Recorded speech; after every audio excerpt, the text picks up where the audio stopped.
Thank you for joining me. This is Scoot Talk Sports, episode 7. We're back. Thank you very much for allowing me to have a little bit of a break the last few weeks. It's been a manic summer, obviously, with a lot of things with COVID, also with Hannah heading back to work. It was a nice time to sit back and reevaluate how often I wanted to do the show. So I just wanted to touch base on that really, really quickly before we get into the show and our really amazing guest today. So going forward, the show will be on Fridays at 12 o'clock Central Standard Time every week. Unless there's some sort of Valor game or some sort of sporting event that I might want to go to. But we are going to do it weekly on Fridays at 12 o'clock, 1 to 2 segments a week. And the plan is to keep that rolling going forward. It's been something I've really, really enjoyed. It's been an unbelievable experience bringing some folks on, having good chats, learning about them. So looking forward to continuing this as we move forward. So thank you very much for being here. Today's guest, really exciting. He's a local guy in terms of where he's played professionally and where he's chosen to live, but he's a Canadian at heart and a Winnipegger, I think a little bit of adopted one. He's a former professional Canadian football league player. So that's gridiron football. We're not talking about soccer. We're talking about the old hand egg, as some would call it. He's not only played for the local team, but he's also someone who's known throughout the community for doing a lot of different community events, speaking up for causes, equality, lots of different work within the COVID community, like COVID issues, getting people to get vaccinated. And I thought it would be a really, really great opportunity to bring him on, chat a little bit, pick his brain on his experience through sports from grassroots to now, and sort of how it evolved and how it kind of helped evolve him as a person. So you can tell I'm a little bit rough with this. It's been a few weeks off. I'm trying to sound as professional as possible, but appreciate everybody who's jumped in early. But without any further ado, we're going to head on to our first guest, John Rush. Again, former Winnipeg Blue Bomber and Winnipeg resident. Welcome in, John. How are you? I'm good. How are you? Not too bad. I'll close my my laptop back here. We're stealing all of your financial information. Yeah, I know. I didn't realize that. I wasn't sure how much of the screen you'd be able to see of me here. And then my dogs obviously are going to be in the background, roaming around everywhere. I'd hope they'd make an appearance at the very least. I mean, they seem like they're a little bit part of your brand, John. I'm not gonna lie. It seems like every profile photo, it's about 70% dog, and then John just kind of trying to get the face in there. Yeah, that's pretty much how it works. It's the same with the bed and everything else in my life too. So they kind of just run the show here. They're the real stars. Yeah, as long as you know who's the real boss, for sure. So big thank you, John, for making the time to join me here on this Friday. I know you've got a lot going on. You got your job, you got life, you've got all the different events you're going on, and somehow you make time to be one of the most active social media members in Winnipeg somehow. So really appreciate you making the time, then.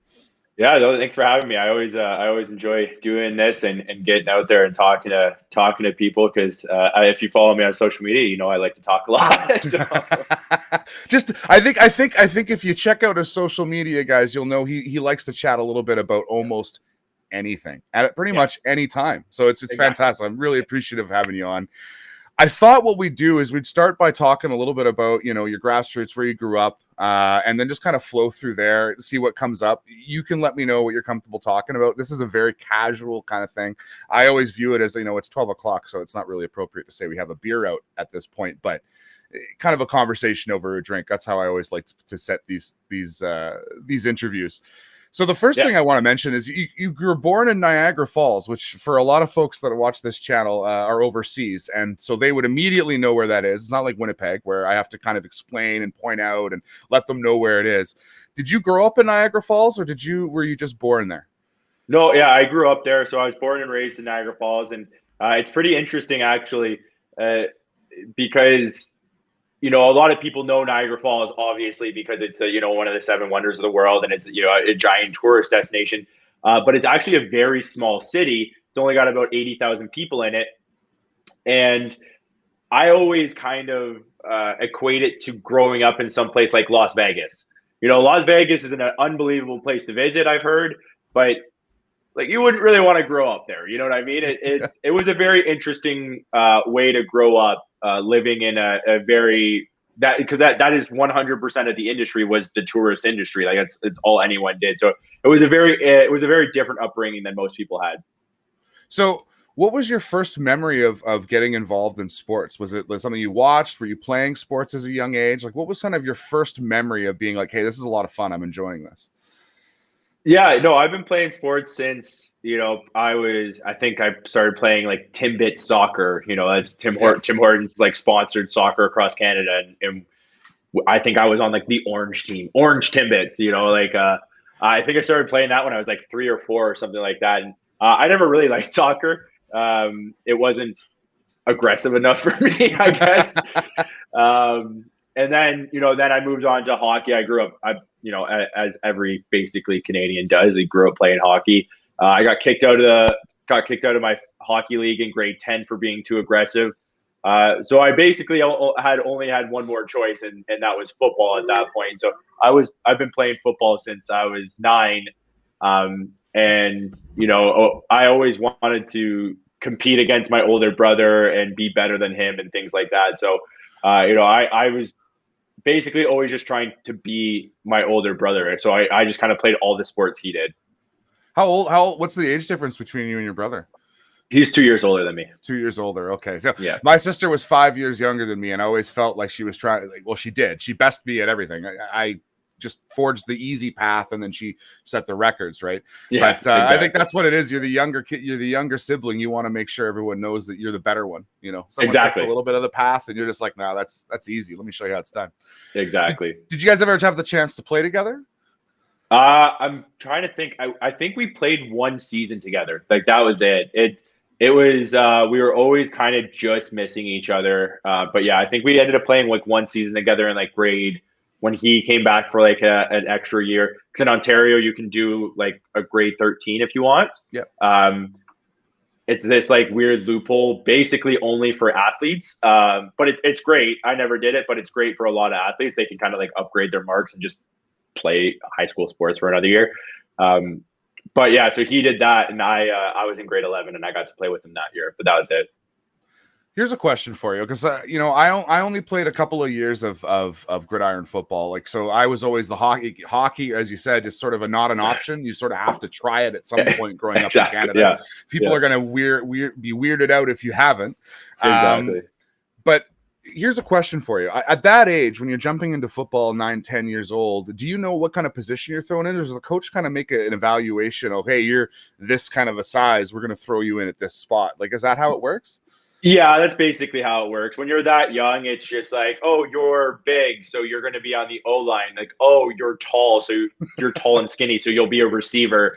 Oh, you're, short but muscular for a 9-year-old, whatever. You'll be the running back, basically. And that's kind of how it works. It's like a really weird system that doesn't really make sense, but like with 9-year-olds, there's not really a better option.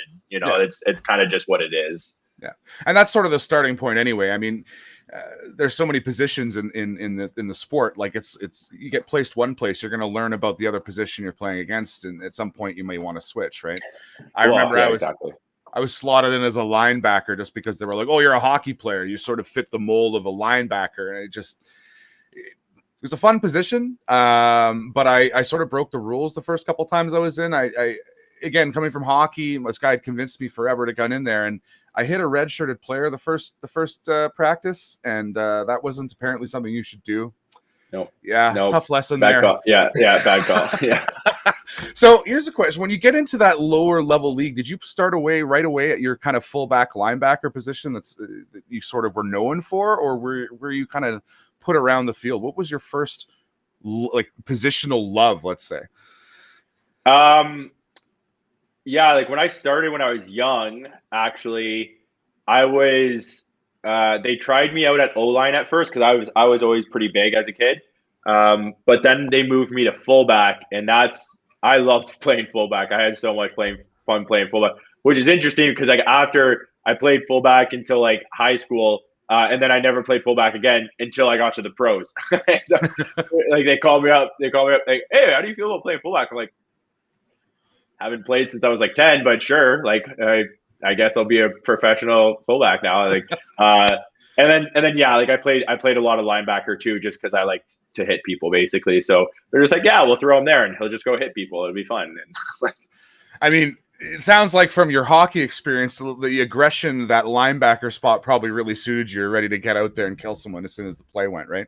Yeah, exactly. Yeah. So you're playing at that young level. What's it like playing at that level? Like, is there a lot of hitting 9, 10, 11 years old? Is there rules around what you can do and what you can't do at that age?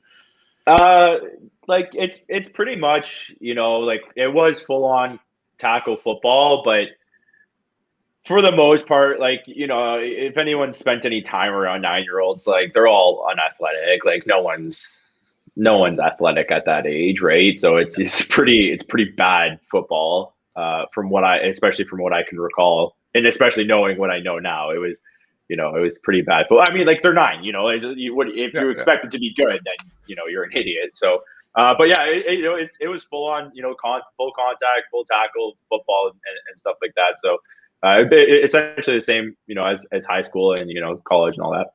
So what's the progression? Like, I imagine you start at kind of a community club, and then as you move into maybe high school, do you go like what's the choice there? Do you go into high school, or is it a community team that you continue to move into? Like, what was your progression from there? It's pretty interesting how it works, and I'm not sure how it is in Manitoba, but in Ontario, there's a couple options of how it works. So after you play, your tyke or whatever you want to call it, football at like 9, 10, 11 to like basically 13 or 14 when you go into high school, then you can play high school football. But there's also the option to play on like their like travel teams basically. And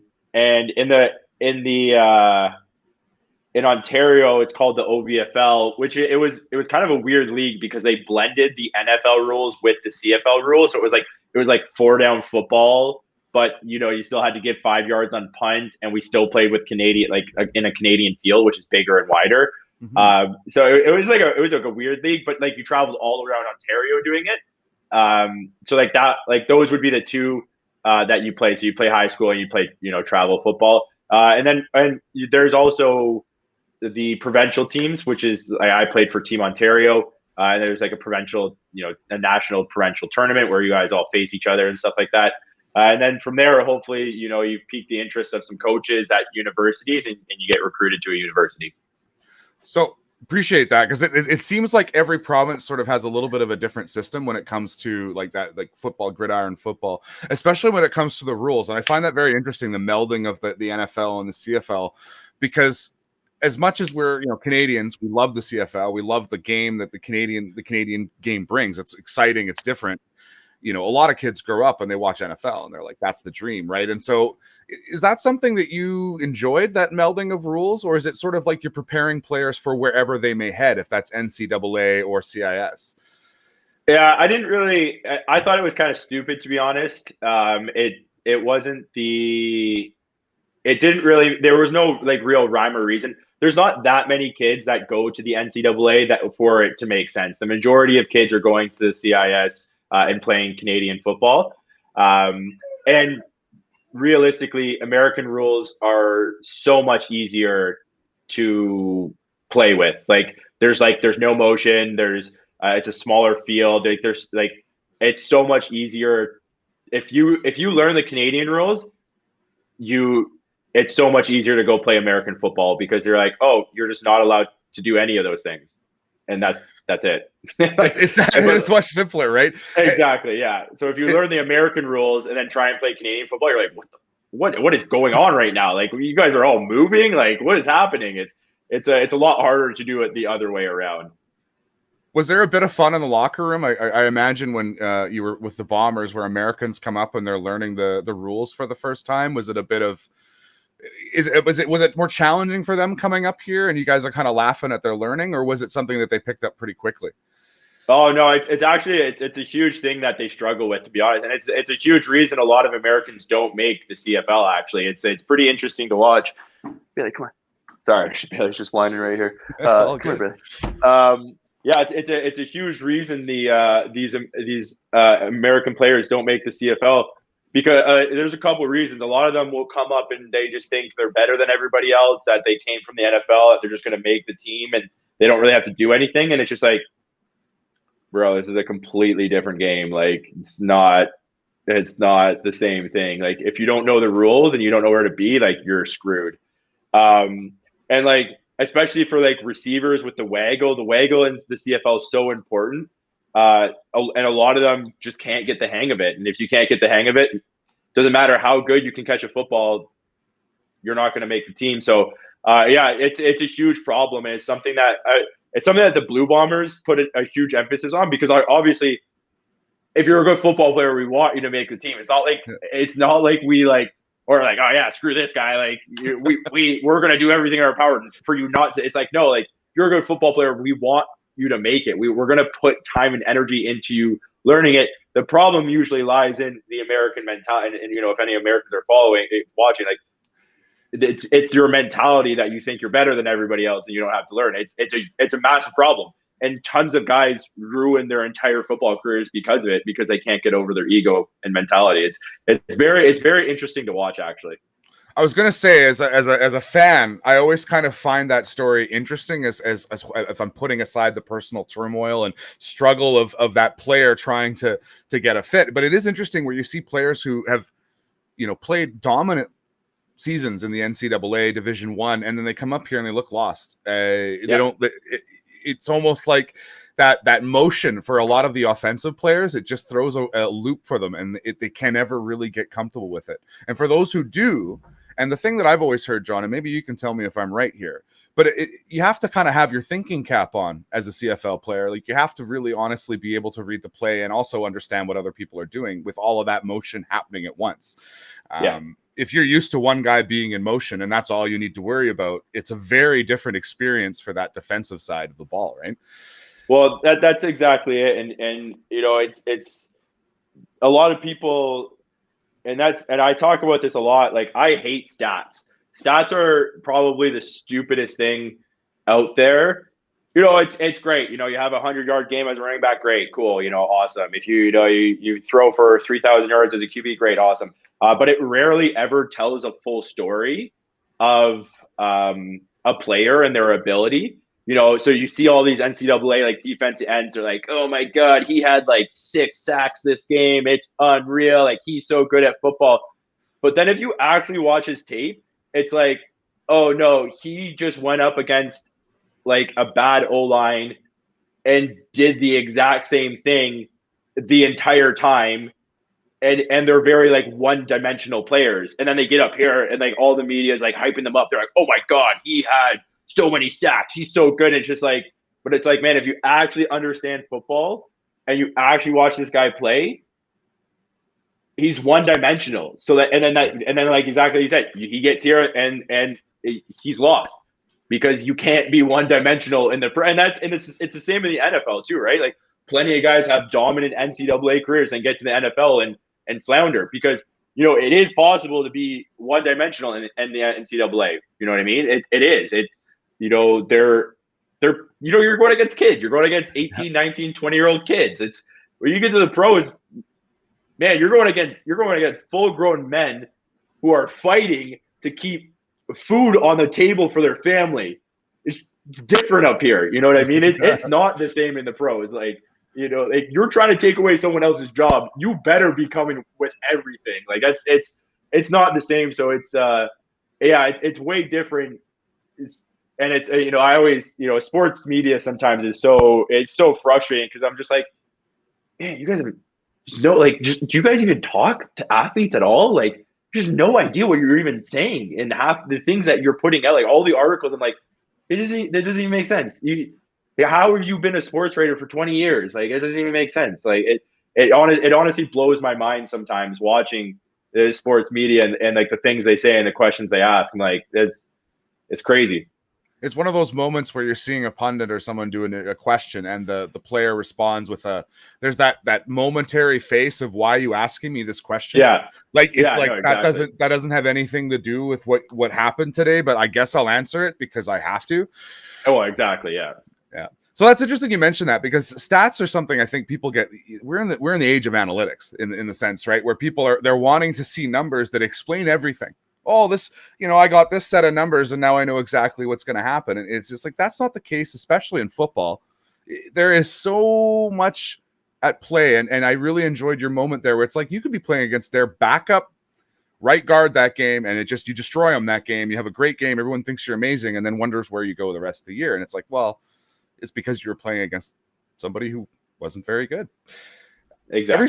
Every so often, I allow someone from chat to just drop in a question. So here's a question from Tedium for you, John.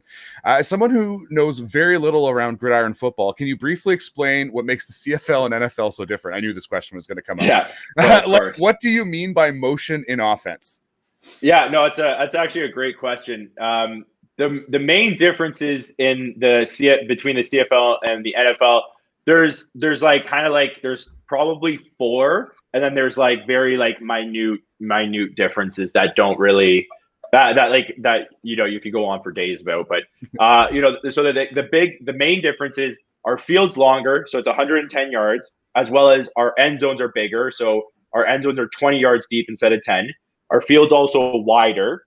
There's 3 downs instead of 4, so it makes it a significantly more pass-heavy league than run, as well as all of the receivers can be in motion at once. So there's a waggle. So as long as you're behind the line of scrimmage at the time the ball is snapped, you can be doing whatever you want. You can be most of the time they're running, so like they get like a rolling start, so they can blaze by DBs.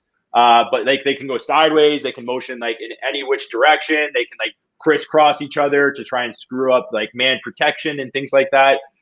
So there's quite a bit of movement on the offense, and especially amongst the wide receivers to mess with the defensive schemes.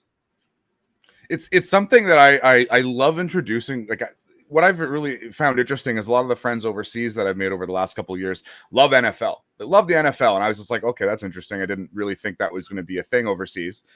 But now I'm trying to drag them into the CFL. And I'm like, guys, you love the NFL. You love some of the, fantasy, all that stuff. How about a game you can't predict what's going to happen? How about a game where you're up by 17 with 4 or 5 minutes left? And that doesn't really mean much.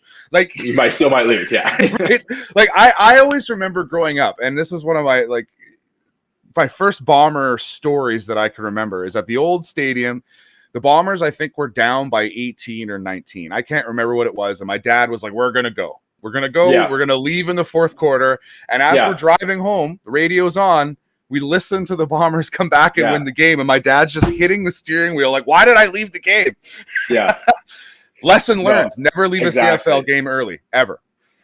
Yeah, exactly. No, I've literally been a part of those games. I remember Montreal. Well, it must have been my second year in the league. We were down, I think 16 or 17 with 3 minutes left. And, we scored a touchdown, got the onside kick, got another touchdown, stopped them on defense, and then drove and got a field goal. Money Medlock, got a field goal at the end of the game to win. And the stands were empty. There was like less than 1,000 people left in the stands. It was insane.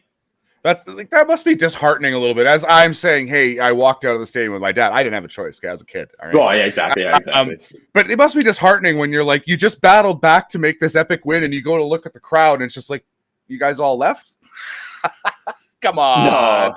It's it's interesting. A lot of people think that then it doesn't really play that big of a factor. Home field advantage certainly does, and having the crowd on your side 100% does.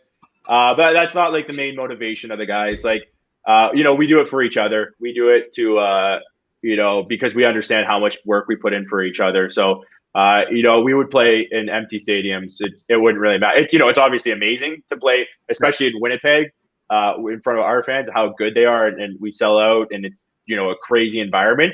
But at the end of the day, it's we don't do it for the fans. We do it for like each other kind of thing. So let me touch on that a little bit. The identity of a football team, the kind of family unit that gets created through the experiences that you guys have together. Is there anything like that? And hockey, there's a smaller room. There's other sports. When I see football players and these kind of long-lasting, lifelong connections that you guys end up having, especially when you're in particular units, whether it's, your defensive unit, the linebackers, or whatever it is, like, is that something that you end up creating lifelong relationships with these guys where it's something that you can't really I don't know, compare to what a family or a friend? It's this mix of professional and friend, or what is that like? I truly don't know, so I'm kind of babbling off here. Yeah, no, Idea of it. No, you're on the right track. You're on the right track. It's actually something that's like very much talked about in the locker room, and it's actually like one of the main reasons guys prolong their careers for like a longer time past like when they maybe wanted to retire or past their prime, just because we understand that there's nothing like that in the rest of society. There's nothing like that locker room and that brotherhood. We always talk about the brotherhood amongst the in the locker room and amongst the team, because I remember I was interviewing for this reality show once, and they were talking about how grueling it would be. It was an outdoor show, and they're like, "Oh, like you've never done anything this difficult in your life." Like, military people complain about how difficult it is. I'm like, bro, do you even know how hard a professional football training camp is? I'm going against like 200 to 300 pound fucking animals every day, trying to rip my head off for 4 hours on the field. I wake up at 6 and I go to bed at 11, and the entire day I'm doing something. I practice for 5 hours. I work out for 2 hours. I watch film for 12 hours. I guarantee going out and building a fucking campfire in the forest is not that grueling. I promise you, you know what I mean? So, but like the thing is, when you do that, and that's the thing, like you don't even have to have played with the guys. It's kind of just like, if you've done it, you're good. You're like, it's understood that you've accomplished that. And like if I'm anywhere in Canada and I meet another CFL guy, it's we got it. It's that instant, oh hey man, what's up? Like you have that now, where because we know how difficult it is to do something like that. So you just have that instant connection with anybody else. It's literally like, and I don't want to compare it to going to war, because obviously like war is a whole other thing, but you're going to battle, you're going to battle, and you're trying to, like I said before, you're keeping food on that table for your family. Like these guys have like wives, kids, and things like that. Like if they lose their job, like that's their livelihood, right? So you're going to battle every single day. So making that team is really like, it really forges that brotherhood, where like anywhere else you are in life after that, you were a part of that CFL brotherhood. You're kind of like, you're good. I'm envisioning you guys walking into a restaurant or a bar, and it's just the eyes locking from across the way, and it just, yeah, man, I know you. We good. You know what I mean? Like, no, exactly. So here's a question for you. In terms of when you were growing up, you were getting into football, you started, really loving the game, you're into it.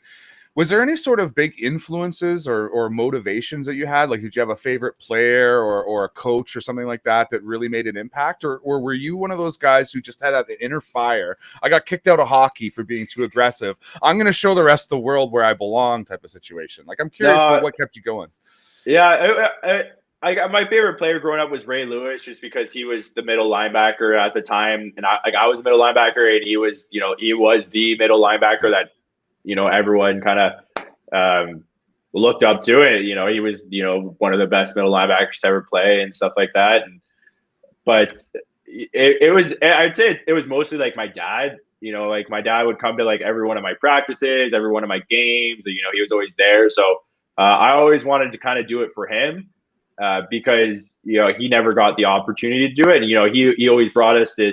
I grew up in Niagara, so the closest team was the Tiger Cats. So I would always go to that old, shitty Iverwin Stadium. It smelled like beer and piss, because people literally would just pee on the side, or they wouldn't even go to the washroom. They would just pee wherever they wanted. It was a wild stadium. It was, it was a lot of fun. I had a ton of fun growing up. But he would always bring us to those games, and we had season tickets to the Buffalo Bills for a couple of years, and so. It was mostly doing, I always just wanted to do it for him and myself. I enjoyed doing it. I loved playing. For a long time, that was my entire identity, was I was the football player. I was that guy that played football until I kind of realized that at some point it's coming to an end. I should probably figure my life out a little bit more here. And now I've taken to shit posting on the internet. So, that's always fun. And it's gone but really well for you, John. Like, let's be well, real. it's not a bad time, that's for sure. But yeah, for the most part, I'd say it was definitely my dad that kind of drove me to do, not drove me to do it, but like drove my passion for it. Love that. Love that. We'll switch a little bit away from football. I've been picking your brain on one sport this whole time here, but let's talk a little bit what you're doing now. So for those who don't know, John here is like incredibly active in the social world, and he's also really, really involved in a lot of different, I would say, really, really valuable initiatives within the city. Some animal rights, some animal, rescue. Obviously, with the 2 dogs that you have, like, love those guys. What are some of the things that you're up to lately, and what keeps you like so interested in wanting to be so vocal for folks who, honestly, some folks who are like us, white males, we don't speak about some of these issues enough. We don't talk about some of these issues enough, and we don't educate each other enough about some of these issues. What's keeping you really focused on? Let's talk about the first one. Let's talk about your COVID wedding dress up. We'll start there. What wanted you to get that going? It's interesting, actually, and a lot of people, question my motives, and they ask me like why I do all this stuff, and I have had an extremely privileged life. My parents, I'm not rich by any means. I have an enormous amount of student debt. I have a car loan. Sorry, I'll try not to swear too much, but I have a car loan. This is a swear-free. This is a swear embracing podcast. Good. So don't feel free to speak your mind. Good. Okay. So yeah, I have a lot of student debt. My parents couldn't pay for any of my schooling. Like I buy, but my mom worked 7 days a week, 2 jobs. Growing up in my entire life, my dad worked 12-hour factory day jobs my entire life. I by no means grew up rich, but I grew up very privileged, and I understand that. My parents are still together. Like I said, my dad came to single one of my practices, every single one of my games. When I played Team Canada. I played Team Canada football, and my dad. The tournament was down in Texas, and we were in the gold medal game against Team USA. My dad flew in the day of the game that morning, watched the game, and flew out that night so he could get back for work the next day. You know what I mean? Shit like that. So like, I understand most people don't have that in their life. I was very fortunate to have something and somebody like that, a support system that was there for me. And I've had plenty of people in my life that have come out within the the LGBTQ community and things like that. But I don't even think that's really like a driving factor. Like it really shouldn't be. It really shouldn't be. It's just like, I feel like not enough people, and especially like you said, like white men like us, and I was kind of tweeting about it yesterday too. It's just like, so many of us don't even look inwards at the privilege we've had in our lives and kind of just expect for it to be continually given to us. And it's like, why? Like, how can you not see other people are struggling? Like, and how does other people getting that privilege too, how does that take it away from you? It's not going to do anything for me. I'm still, and like, let's get real. It's not going to change overnight. Like, it's not like they're just going to take all of the white male privileges away. It's just like, man, this is going to be an extremely long process, and you not saying anything is going to prolong that process. And it's kind of crazy that more people, don't, but it's understandable because it's easier not to. It's easier not to say anything, and it's easier not to do things.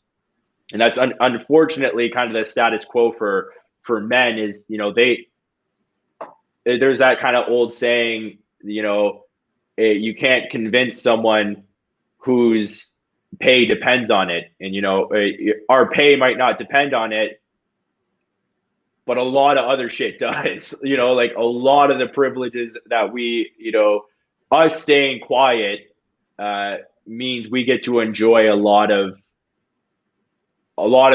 stuff other people don't get to in society. And like I'm at the point where I'm just like, man, like why, like that shit, like no one should be excluded, if for their sexual orientation. Like, it just, if that's why you're excluding someone, it's just like, man, like, if you're a terrible person and you're like a racist or a bigot or something, absolutely exclude them. That's, there's reasons to exclude people, but their sexual orientation, or whatever it may, whatever, is not one of them. Who you love is not one of them. And it's always interesting to me seeing how few sports figures actually speak out against it. And it's sad to see, to be honest. It's sad that more people don't, because we've, like I said before, like I've been enormously privileged in my life with my parents and the support they give me and things like that. But as an athlete alone, I have a whole other set of privilege in this world, where, especially as a Grey Cup champion in Winnipeg, like I can kind of just do things and say things and no one's going to question it. Like, and I always find it interesting when, when I tweet about things, when I talk about things, I don't really ever get backlash that much. I here and there I get it. But I have a lot of friends that are female creators, like content creators on the internet, that are like recipe creators, that they create recipes. And the amount of, backlash and comments and things like that they get for posting a recipe is insane. And it's just like, man, like, that's not right. That they can enjoy being on the internet without, getting this backlash for absolutely no reason. And that doesn't take away from my privilege. You know what I mean? Like, that's the thing. It's for some reason, all these men think that it's like, like if I support them, it's taking away from me. Like, bro, what? Like, it's just not being it's just not being a piece of shit. Like, that's all it is. Like, it's not that difficult of a concept. And for some reason, I don't know how to explain it, but for some reason, most men just don't want to do that. They don't want to put in that work. And it's very odd to see. And it's disappointing, really. Yeah, it's unfortunate. Like, it's really frustrating, because I think once you've, I'll be honest, I don't think that anyone I know, or me myself, has been perfect and understood the privilege I experienced or talked to other people in life. And that's the thing I think, some may be missing. And what I see, especially when, you were putting up those Instagram pics of you in the wedding dress, getting ready for that event, doing some fundraising and awareness. Like, that's another big part of it. You can put the fundraising and everything aside. It's the awareness of, here's a guy who played football, big masculine white guy, throwing on a dress and telling you, if you're the one who feels weird about this, it's your problem. Yeah. Right. I'm having a great time. I'm hanging out with my friends. I'm doing positive things. And you're sitting there worried about what I'm wearing. Right. You know what I mean? And that's what I really enjoyed about that, is that you put it in people's face. And you sort of said, if you've got the issue, you need to think about it with yourself. It's not me that you need to talk to. Yeah. Well, and I think the most interesting part about that, and I know you have, viewers from all over, in North America is the only culture in the entire world where it's not normal for men to wear a dress. In literally every other culture in the world, it's normalized that where men dresses or skirts or kilts, whatever you want to call it. It's a fucking skirt. like shut up. It's a skirt. You know what I mean? And in the Japanese culture, men wear kimonos, and in the Scottish culture they wear kilts, and literally every other culture in the entire world, men wear some sort of dress or skirt, and it's completely normalized. No one thinks twice. But in North America, for some reason, a man wearing a dress is just like the worst thing that's ever happened. And it's, it's why society is, what's everything that's wrong with society is just like, bro, go. I find it hard not to laugh when I hear that kind of stuff, where I'm just like, it's ridiculous. Like, I know I shouldn't laugh, because there's people out there with really toxic opinions, but it's like sometimes you just have to, because it's like, hey man, I don't understand why this is a problem for you. But it's crazy. I think what I wanted to get at though is you've been somebody who really just seems comfortable stepping up for others and being able to create space for others to talk about something. And I think that's something that, if every second white guy in Canada got a little bit more comfortable with that kind of conversation and being able to be that way, I think we would be in a much, much better place. So, I mean, I'm not going to take the hat off because the headset will come off, but hats off to you, John, because I think that's something that aside from your football, aside from, your experience in life, it's something that people have a lot of respect for. And it's something that you see, as much as you might be tweeting about what to eat or whether you're in the hot tub, those moments of, this is important to me and it should be important to you. I think they really nail home. And I wanted to really say to you that, whether or not it's said on Twitter enough, it's appreciated. And I'm sure from people who aren't like me, is probably the more important part. I'm not looking for anyone to battle for my privilege. I'm fine. No, I appreciate that. And you know what? It's interesting because it really comes down to like people's insecurities. And that's what it really, it all boils down to. It's like males' insecurities about themselves. And that's why they don't want to talk about it, right? Like, I don't care. I'm a professional athlete. I won a Grey Cup. What are you gonna do? What are you gonna say to me, man? What are you gonna say? Yeah, I get guys that call me beta sometimes, and I'm like, all right, bro. Oh, okay. I did something exactly. I did something you've been dreaming about since you were 5. Yeah, okay. Exactly. You're angry. It's beta. Okay. Yeah, exactly. You know what I mean? It's like I'm the beta. Yeah, no, exactly. So it really boils down to what we really need to focus on is bringing fucking men and boys up to speed here. And dealing with their fucking insecurities and dealing with their, lack of confidence. Because when you have confidence, you can do shit like this and not care. Because, there's that's one thing that being vegan taught me is like a lot of vegans will like get mad when the entire world's not vegan. I'm just like, I've been vegan for almost 5 years now. It's not happening. It's not going to happen. As much as I want it to happen, I would love if the whole world's vegan. I love animals, whatever. It's not going to happen. So what you really gotta focus on is kind of bringing other people up to speed and celebrating the small wins and getting upset and freaking out on those people. It's not going to help. So we really need to help educate these young boys and men and get them build that confidence so they can get to a place where they're confident and that they can do things like this and deal with the trolls. You know what I mean? Because there's always going to be trolls. We're never gonna get 100% of the men up to speed and on the same page. It's not the world we live in. There's always going to be trolls. There's always going to be people saying shit.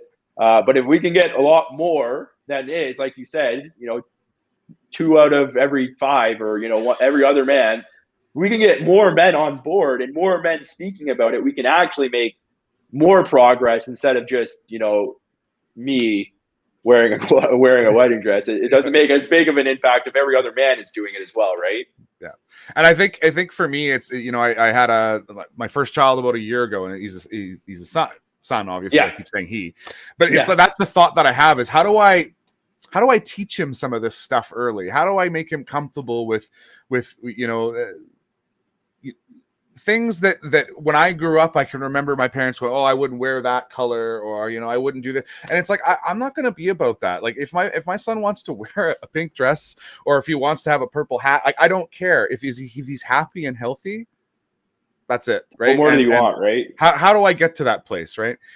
We've only got a little. Sorry, go ahead. I was just gonna say that's a whole other story, scenario, and I'm not having kids for a reason, so might not be the best person to talk about that with. To be honest with you, it's a long story, but I never thought it would be something that I would be able or capable of, and so here I am. It's just an adventure. That's what life is, right? There you go. Question for you from the chat. Again, TDM jumping in. Question about vegan. Or being vegan. If lab-grown meat becomes a viable thing, is that something that you would eat? Something you'd be interested in? Yeah, that's actually that's a super interesting question, and something that's popping up a little bit more as of late. Personally, I don't know. I don't know. It is a really great question. I am not sure. There, especially with like red meat, probably not. There are a lot of there's a lot of science around red meat and pork and things like that, just straight up not being very healthy for you and like healthy for your heart and things like that. Do I think it's amazing that we're able to do that? 1,000,000%. Do I encourage it to become a bigger thing? 1,000,000%. If we could get the entire population's dependency off animal agriculture and 100% onto lab grown meat, eat whatever the fuck you want. I don't care. eat red meat then. Your fucking life. I don't care. You know, my problem, not my problem, but why I'm a vegan is because I don't want cows to die. You know, I love my dogs. I rescue dogs. Pigs are smarter than dogs. Yep. If I know my dogs understand fear and panic and anxiety and depression and happiness, and an animal smarter than that can definitely feel all those things, I don't want to contribute to that personally. And I'm not shaming anybody, but those are my reasons. Yep. So if we could get to a point where we're lab growing all of the meat, amazing. I would definitely try it. Like I know the company Just Egg, who does vegan eggs and things like that, has lab grown chicken fingers, and they're testing it out in Singapore, and I think they just got approved in another country, maybe Israel. I'm not sure what the second country is, but they just got approved, so they're doing a lot of tests out there to taste tests and to kind of perfect it. And it's interesting because they went to an animal sanctuary, waited for a feather to fall off of a chicken, picked up the feather and got DNA out of the feather. I don't know. Science is fucking crazy. It's wild. It is like, yeah, like I watched the video on that. I'm like, what is going on? Like, and then they made chicken out of it. I'm like, okay, like whatever. You guys do you. Like, you know what I mean? Like you guys got it going on. I can kind of, It sounds like Jurassic Park on another level. Yeah, literally, right? Like literally, it kind of scares me sometimes, but like something like that, 100% I would try. I would, I would try it once. Would I eat it all the time? I don't know, especially because in the start, it's going to be insanely expensive. Like there's no doubt about that until it becomes like a mainstream thing that's like huge and way more commercially viable and things like that. It'll be extremely expensive, unfortunately. But that being said, there's actually, interestingly enough, an ice cream company that does it with cow's milk in California, and apparently it's delicious. I would certainly try that. Although it's interesting because they were able to remove the lactose in it as well. So people like 60% of the world's population is like lactose intolerant. Yep. Obviously, because we're not cows, so we're not built to fucking process cow's milk.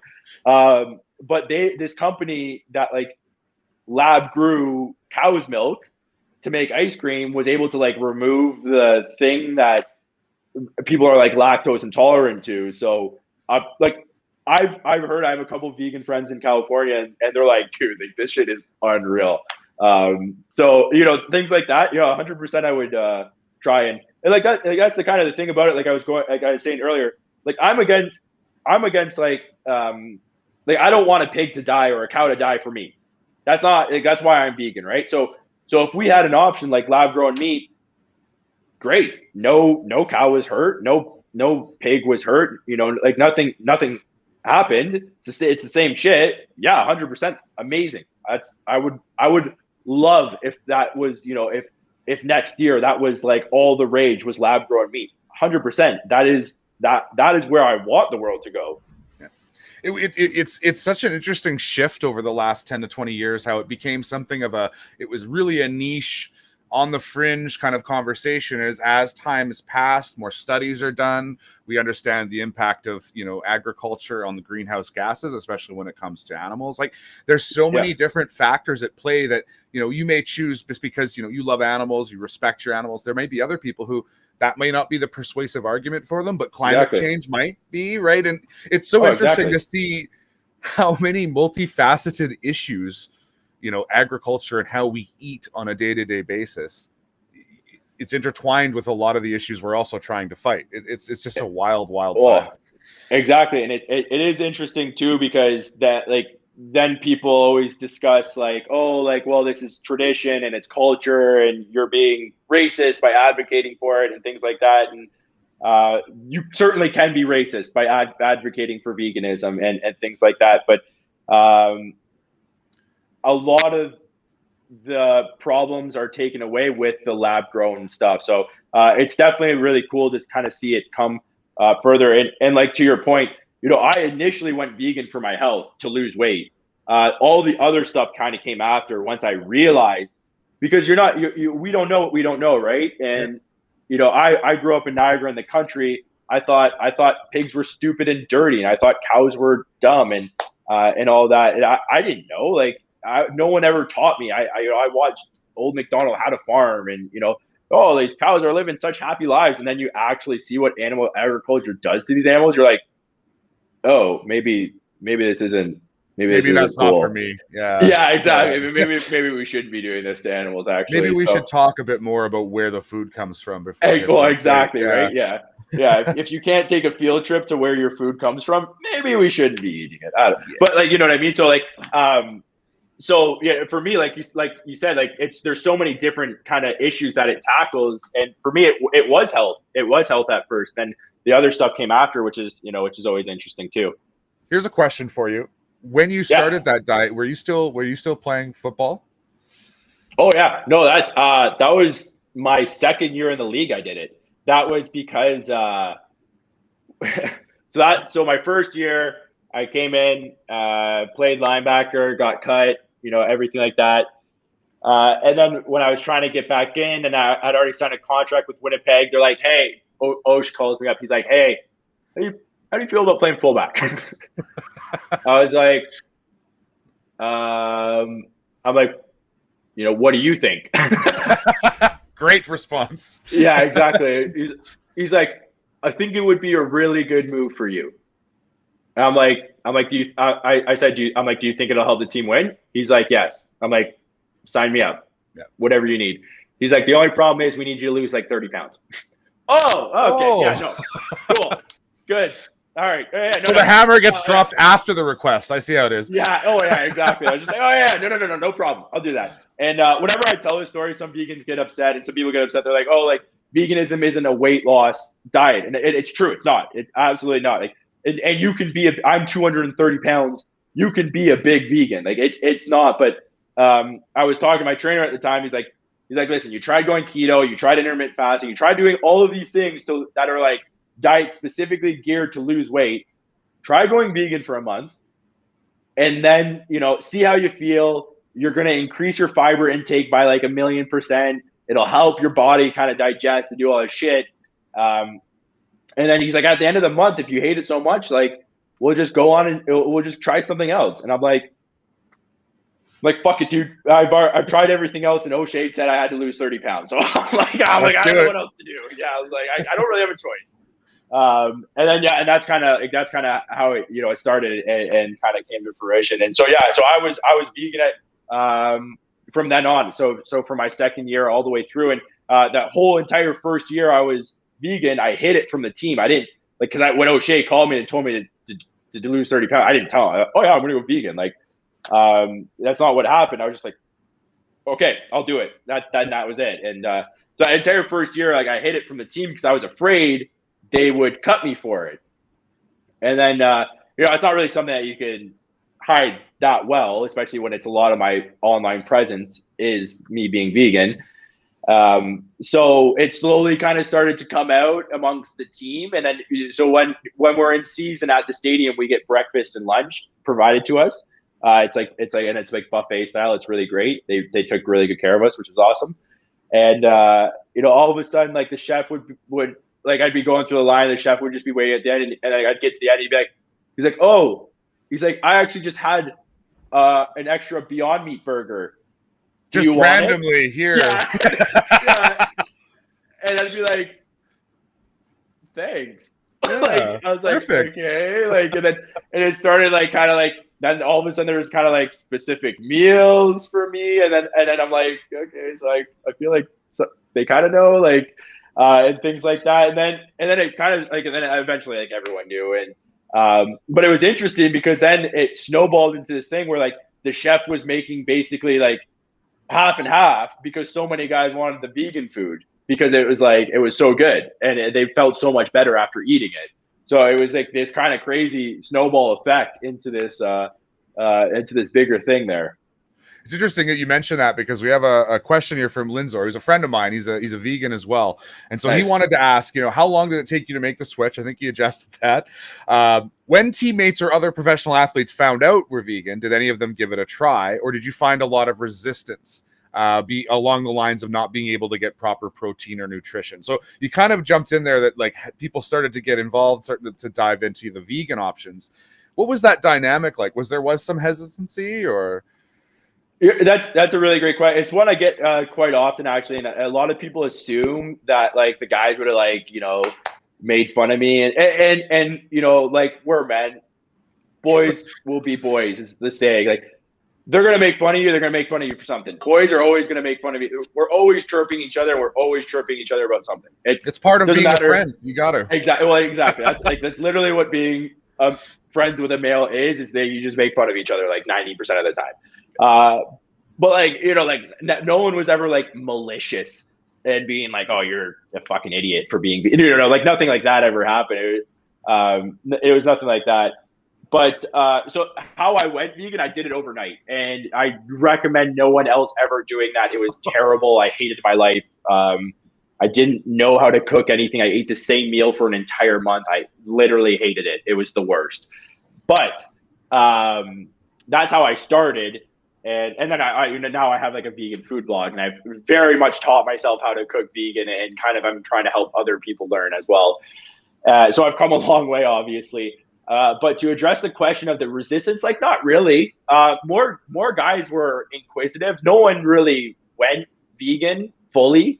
A lot of guys started eating a lot more vegan foods because of it, and it opened up a lot of conversations. And in my like second or third year, it was also when the movie The Game Changers came out, so a lot of guys were super intrigued about that. But the unfortunate reality about football, and as well a lot with the American players, it's so like ingrained in you that you need meat and things like that, and it's so ingrained in the American culture, especially.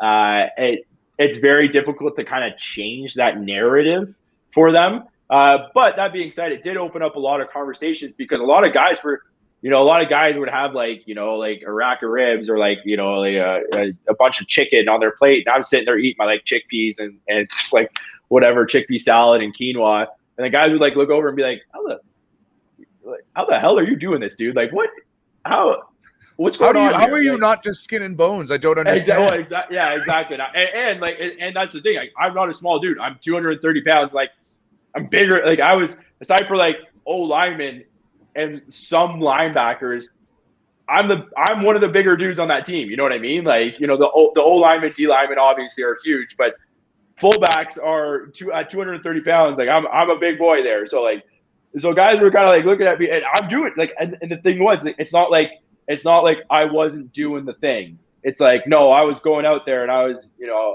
laying the hits. I was smacking guys, and guys are like, bro, oh, the hell are you doing that? And it's interesting because, from the time you're like 9, when I started playing football, from the time I was 9, like, we had coaches being like, if you want to get big and strong, you eat protein. How do you get protein? You eat chicken, So like all of college, I ate like chicken and brown rice, and sometimes I had broccoli, and like, it was so bad. I hated my life. You know what I mean? And but that's all we knew because that was ingrained into us from the time we were 9, right? So guys were just like confused. They're like, dude, how do you get your protein? And like, before I went vegan, I would be like, oh yeah, black beans.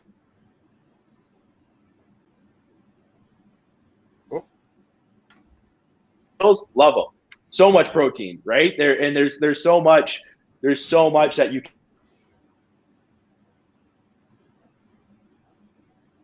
Oh, I think I lost your headset there. My headset? Oh, there you go. You're back. Oh, yeah. Back? Okay, good. Sorry about that. No, it's but there's so much more than just protein in those things. Fiber, micronutrients, and it's so much better for you. A lot of guys were just really inquisitive about it, which was really cool to see.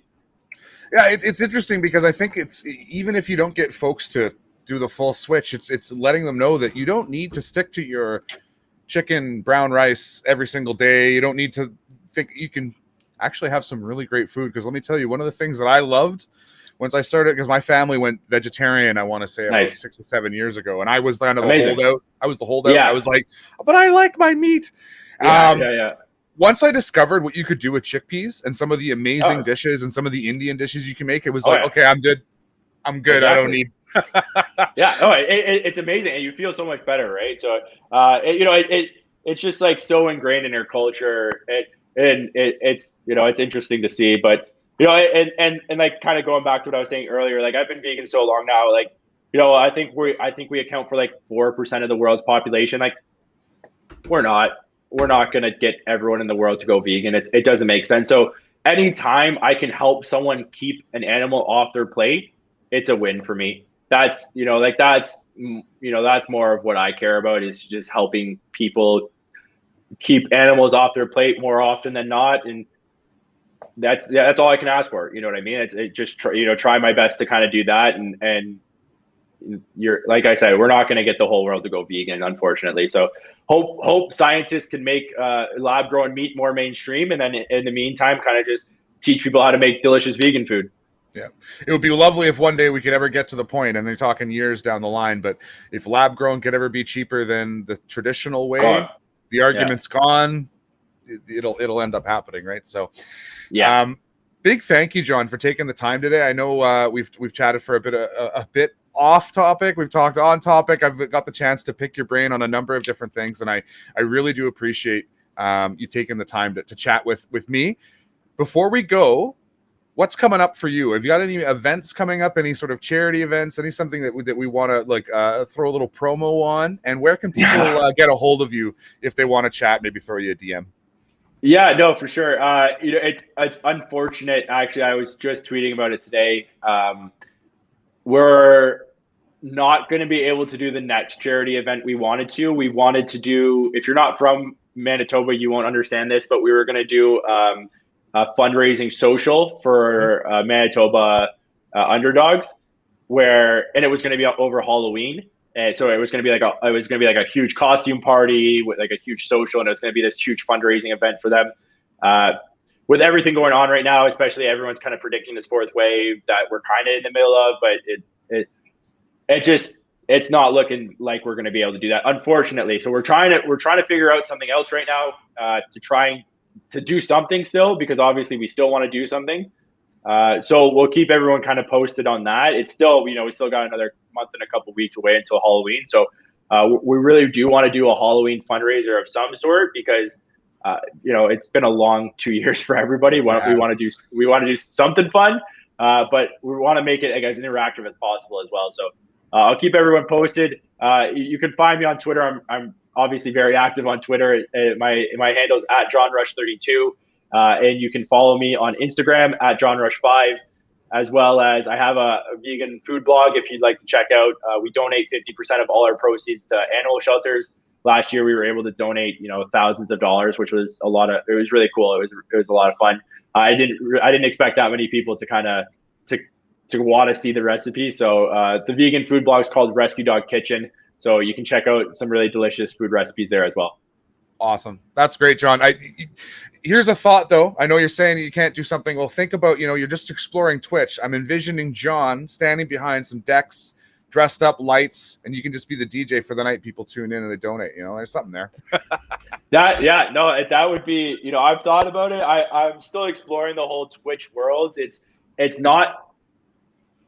interesting. It's not my current demographic who follows me. That would, you know what I mean? So I would have to basically rebuild from scratch.